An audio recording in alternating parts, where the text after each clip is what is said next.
Okay guys, so over time, if your goals increase, decrease, if you want to lose more weight, gain more weight, your macros adjust accordingly.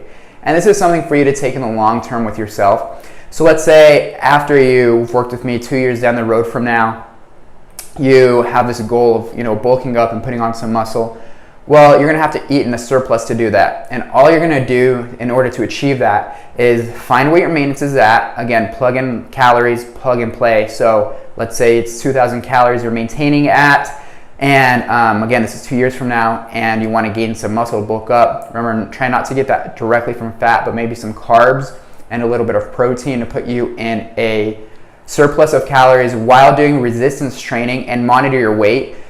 When you're trying to gain weight, try not to gain more than like a pound a week just to be safe and make sure you're not gaining too much fat. Again, in 2 to 3 months, that's gonna be 8 to 12 pounds, but it's intentional. If it's unintentional weight gain, again, that's something to shy away from and kind of go to your doctor and primary care physician to get checked out. But if it's intentional weight gain, you don't have anything to worry about. Just 200 to 300 extra calories per day, and that's gonna help you gain that weight that you're trying to achieve. If your goal down the line is to lose weight, you're gonna do the same thing. Subtract 200 or 300 calories coming from a carb, coming from a fat, and what you're gonna do then is, again, monitor your weight, weigh in weekly, look at your weight on the scale, look at your macros, and kind of adjust accordingly. So by that, I mean your macros are gonna change. And let's say 2 years from now, you just have kept lifting and lifting and lifting over time, and you've increased your calories slowly over that time. You can get yourself to a super high maintenance and cap out your body's maintenance needs, and then begin a dieting phase. And it's gonna be super easy to diet then, and that's something I personally recommend and I've gone through. So the first time I dieted, I lost 20 or 30 pounds. Then I went directly into, the month was October, November, holidays, New Year. I gained so much weight back, and my metabolism was still slow when I gained all my weight back. And the reason it was slow was because I didn't do it slowly. If I would have introduced that food back in slowly, the weight would have stayed off.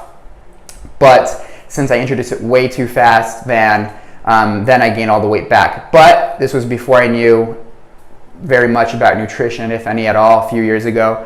So it's something that I've been through. It's completely frustrating, and I know how frustrating that becomes, is seeing that scale just blow back up. So what you could do is just introduce calories slowly, and then keep building your metabolism while you keep resistance training, or maintain your calories at maintenance and keep resistance training, and your body composition will just get better.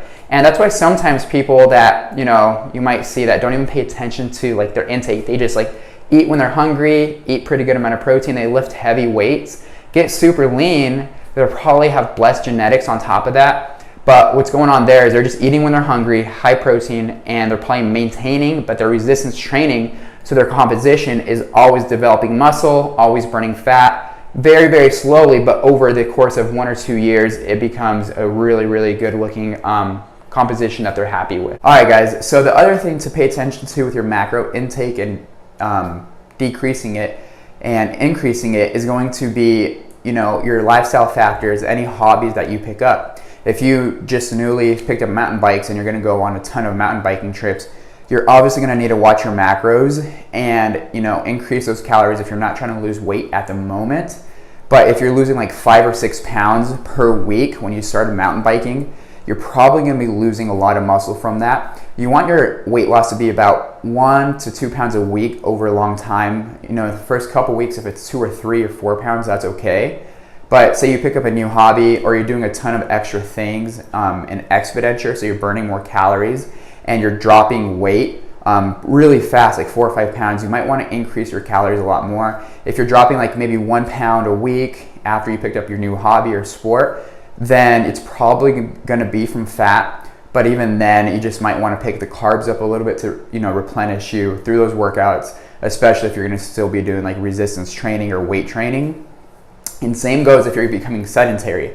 Say you have a desk job and it's the holiday season and you're going to be doing a ton of content or creating for different businesses on your computer, then you're going to be sitting for 17, 18 hours some days. Then what you want to do is might want to restrict a couple of those carbs around that time, and instead of eating carbs, if you get energy, try something with fat. So maybe like some different types of nuts, or just like low calorie drinks with caffeine to keep you awake.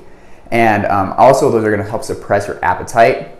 but just try not to eat, as much as you have been if you've been super active, and then all of a sudden you have this major change in your lifestyle.